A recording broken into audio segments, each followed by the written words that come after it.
Welcome to the introduction of database systems.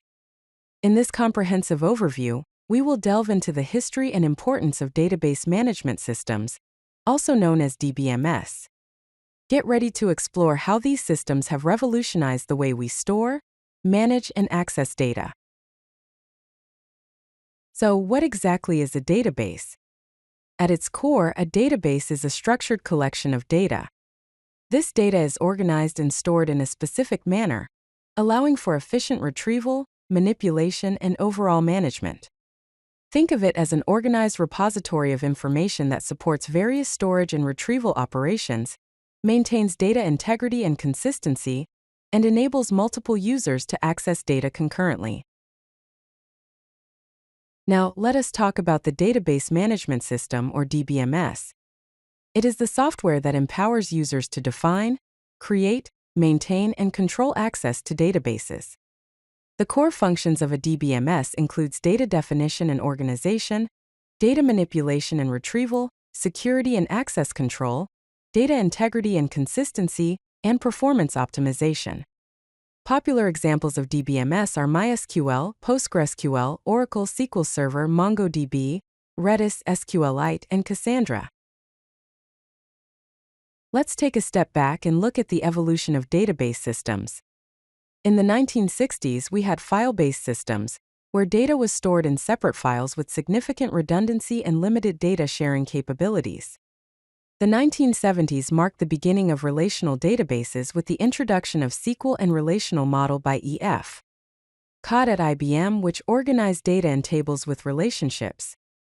In the 1980s and 90s, there was the rise of object-oriented databases, integrating database capabilities with object-oriented programming concepts. The 2000s saw the emergence of the NoSQL movement, which are non-relational databases designed for distributed data stores with large-scale data needs. And finally, the 2010s and beyond brought cloud and NewSQL databases, which are cloud-native databases and systems combining NoSQL scalability with SQL guarantees. Let's explore some major database models and the different approaches to organizing and structuring data. First is the relational model, where data is organized in tables, also known as relations with rows and columns. It uses SQL for querying and supports ACID properties. Some examples are MySQL, PostgreSQL, and Oracle. Second is the document model, where data is stored in flexible JSON-like documents. It has schema-free with nested data structures for complex hierarchies. Examples are MongoDB and CouchDB. Third is the key-value model, the simplest model with data stored as key-value pairs. It is highly scalable and optimized for quick lookups. Examples are Redis and DynamoDB. Fourth is the graph model, which is optimized for data with complex relationships. It stores nodes, also known as entities, and edges, also known as relationships. Examples are Neo4j and Amazon Neptune. Fifth is the column family model, where data is stored in column families. It is optimized for queries over large data sets with high write throughput. Examples are Cassandra and HBase. And last is the object-oriented model, where data is represented as objects, similar to object-oriented programming. It supports inheritance and encapsulation. Examples are ObjectDB and DB4O.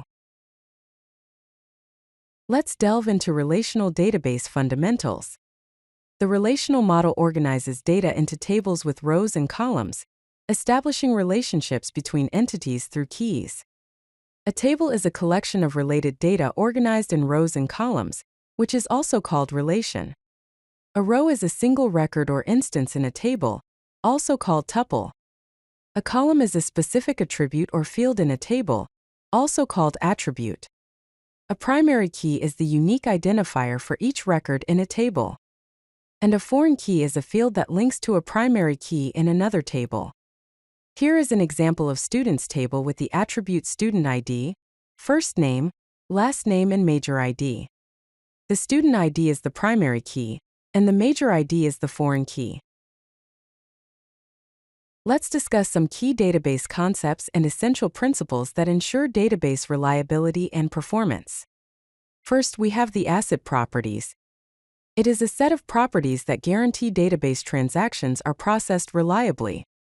Atomicity, consistency, isolation, and durability are the four properties. Atomicity means transactions are all or nothing. Consistency means database remains in valid state. Isolation means concurrent transactions do not interfere. Durability means completed transactions persist. Second, we have normalization. It is the process of organizing data to reduce redundancy and improve data integrity by dividing large tables into smaller related tables. For example, splitting a customer order table into separate customer, order, and product tables. Third, we have data integrity. It ensures data accuracy and consistency throughout its lifecycle. Entity integrity are primary key constraints. Referential integrity are foreign key constraints. And domain integrity are valid data types and ranges. And last, we have indexing. These are data structures that improve the speed of data retrieval operations by providing quick access paths to data in tables. Similar to a book index, it allows the database to find data without scanning entire tables. Let's explore some real-world database applications and how databases power various industries and systems.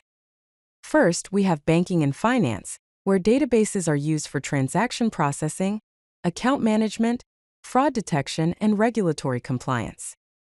Second, we have healthcare, where databases are used for electronic health records, patient management, insurance claims, and medical research. Third, we have e-commerce, where databases are used for product catalogs, inventory management, order processing, and customer profiles. Fourth, we have travel and hospitality, where databases are used for reservation systems, customer loyalty programs, and itinerary management. Fifth, we have social media, where databases are used for user profiles, content storage, relationship graphs, and activity feeds. And last, we have search engines, where databases are used for web indexing, query processing, and personalized search results. Let's explore some of the database challenges and emerging trends. Current challenges include big data management, handling massive volumes of structured and unstructured data that exceed traditional database capabilities. Also, security and privacy, protecting sensitive data from breaches while complying with regulations like GDPR and CCPA. Also, performance at scale, maintaining speed and reliability as data volumes and user bases grow exponentially. And distributed systems, managing consistency and availability across geographically distributed database nodes. Emerging trends include cloud-native databases, which are purpose-built for cloud environments with elastic scaling and pay-as-you-go pricing models. Also, artificial intelligence integration, databases with built-in machine learning capabilities for predictive analytics and automation. Also, multi-model databases, single database systems supporting multiple data models, relational, document, graph simultaneously. And last, blockchain databases, immutable, distributed ledgers for applications requiring transparency and tamper-proof records. Let's summarize what we have covered so far. We have covered the definition and evolution of database systems, core DBMS functions and components, major database models and their applications, relational database fundamentals, key concepts like ACID, normalization and integrity, and current challenges and emerging trends. Coming up next, we have SQL fundamentals and query writing, database design principles and normalization, transactions and concurrency control, indexing strategies and query optimization, hands-on database implementation projects, NoSQL databases and specialized systems. As the saying goes, data is the new oil. It's valuable, but if unrefined, it cannot really be used. If you like this video, hit that like button and don't forget to subscribe. Visit codelucky.com for more such useful content.